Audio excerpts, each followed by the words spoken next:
Cyber crime, ये शब्द सुनते ही क्या आता है दिमाग में? शायद किसी अंधेरे कमरे में बैठा एक हैकर जो कीबोर्ड पर उंगलियां चला रहा है ना?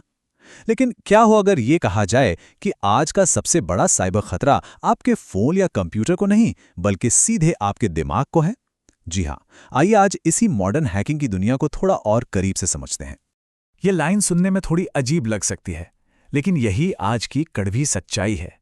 देखिए, आजकल के धोखेबाजों को किसी पासवर्ड की जरूरत ही नहीं है अगर वो किसी के भरोसे को तोड़ सकें।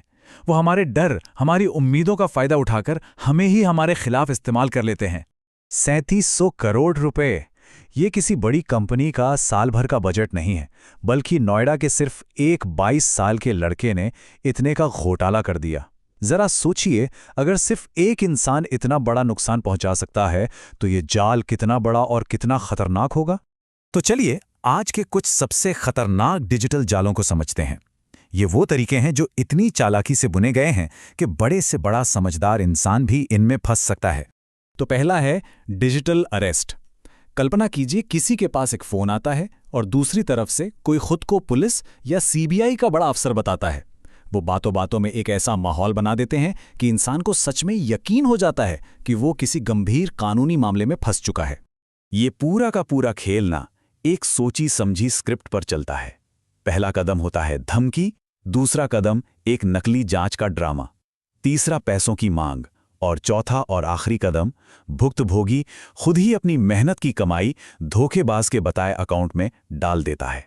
ये सब कुछ इतनी तेजी से होता है कि सोचने समझने का मौका ही नहीं मिलता।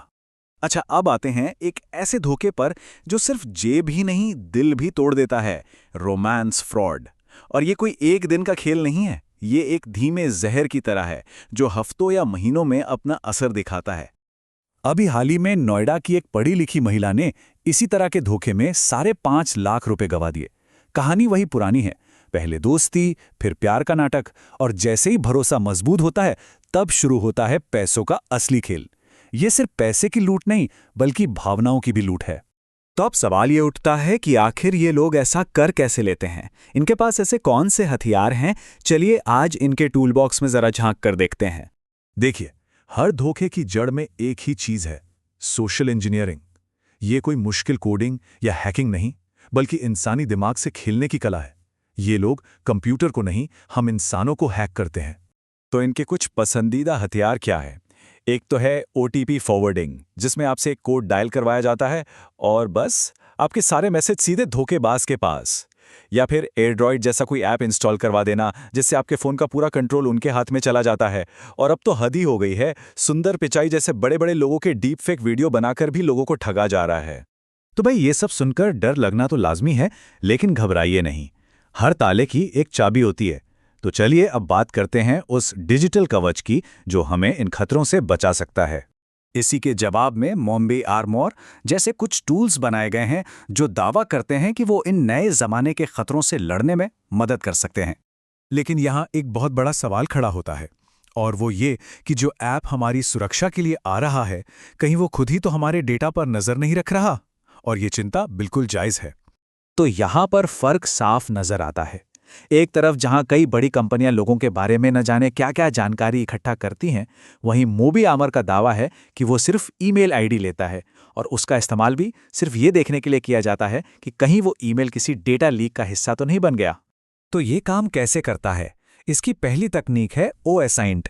अब ये सुनने में बड़ा टेक्निकल लगता है ना, पर आसान भाषा में इसका मतलब है कि ये इंटरनेट और डार्क वेब पर एक जासूस की तरह खोज करता है, ये पता लगाने के लिए कि कहीं किसी की निजी जानकारी गलत हाथों में तो नहीं चली गई। और दूसरी जो कमाल की तकनीक है वो है सैंडबॉक्सिंग। जरा सोचिए, किसी को कोई अनजान लिंक मिलता है तो ये ऐप उसे सीधे फोन पर खोलने के बजाय एक सुरक्षित डिजिटल लैब में खोलता है। अगर उस लिंक में कोई वायरस या खतरा हुआ तो वो उसी लैब में कैद हो जाता है, फोन तक पहुंच ही नहीं पाता। है ना कमाल की चीज? लेकिन सुनिए, इन सारे टेक्निकल सॉल्यूशन से भी बड़ा एक हथियार है जो हम सबके पास है। चलिए अब उस आखिरी और सबसे जरूरी सबक की बात करते हैं। आखिर में सबसे बड़ा सुरक्षा कवच कोई ऐप नहीं, बल्कि हमारी अपनी समझदारी और जागरूकता है। हर अनजान कॉल या मैसेज पर सवाल उठाना, किसी भी ऐप को इंस्टॉल करने से पहले उसकी परमिशन को ध्यान से पढ़ना और अपना OTP या पासवर्ड किसी के भी साथ शेयर ना करना। ये कुछ छोटी छोटी आदतें ही हमें सबसे बड़े खतरों से बचा सकती हैं। तो आखिर में बस एक सवाल छोड़कर जा रहा हूं। इस डिजिटल दुनिया में जहां आवाजें और चेहरे तक नकली हो सकते हैं, वहां हमारी डिजिटल जिंदगी की लगाम असल में किसके हाथ में है? हमारे या किसी और के? इस पर सोचना बहुत जरूरी है।